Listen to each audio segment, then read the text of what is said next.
Have you ever found yourself in a situation where everyone around you believed in something that you thought was wrong?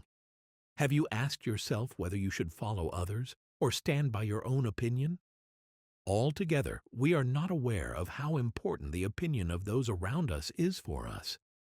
So important that most of us give it priority over personal opinion. Belief. It is in human nature to follow the crowd, even if it is objectively wrong. Stay with us until the end, and you will learn about this dark side of man and how to rise above this trait. In 1951, psychologist Solomon Asch conducted one of the most famous experiments in the history of psychology. With it, he touched upon the phenomenon we call conformism. He conducted a series of experiments where individuals were placed in groups in which other group members continually challenged their simple perceptual judgments. The task was simple: comparing the length of lines. Asch wanted to know whether people would stick to their point of view despite the majority around them saying otherwise. The trick was set. There was only one genuine person in each group. All others were part of the experiment and deliberately gave wrong answers. Thus, the individual found himself in a conflict situation again and again. He couldn't believe his eyes. Are they wrong? Is he wrong? What's going on? Should he conform to the opinion of the majority so that he does not stand out? Perhaps his perceptions are truly wrong. Or should he stick to his opinion despite the opinion of the group and suffer his disapproval from the group as a consequence of his decision? The results were surprising.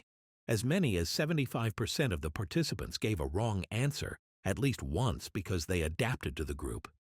They were driven by fear of exclusion, self-doubt, and social pressure, because it is easier to be part of a group than to stand out.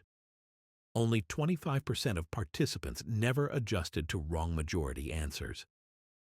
In the control group, where people wrote down their answers on paper and did not express them out loud, and where there was therefore no group pressure, people answered correctly in almost all cases. Only 1% answered incorrectly. This means that the only reason for wrong answers was majority pressure. Asch's experiment teaches us that it is important to be alert, to have our own judgment, because we never know what interests the group around us has. If we want to be successful and fulfill our vision of ourselves, it is crucial that we know how to maintain our individuality and stand up for our vision when necessary. Conformism is a very complex process. The key is to understand the interplay of different factors if we want to embark on the journey to transcend conformity and truly live as an individual, independent, and free person. But how do we start? Firstly, have a clear vision of yourself. Set clear goals and write them down.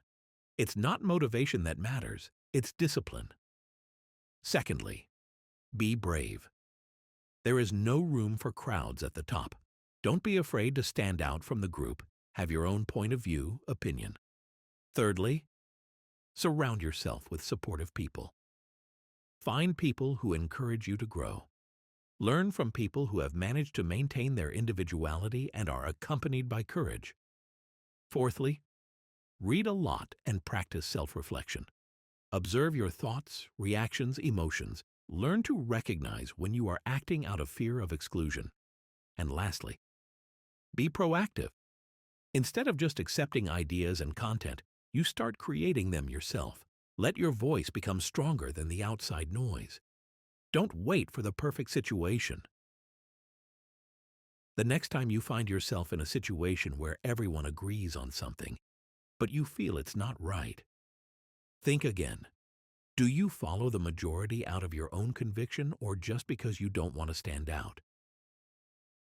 Do you stand by your opinion or conform to the majority? Write in a comment and don't forget to like and subscribe for even more interesting psychological content.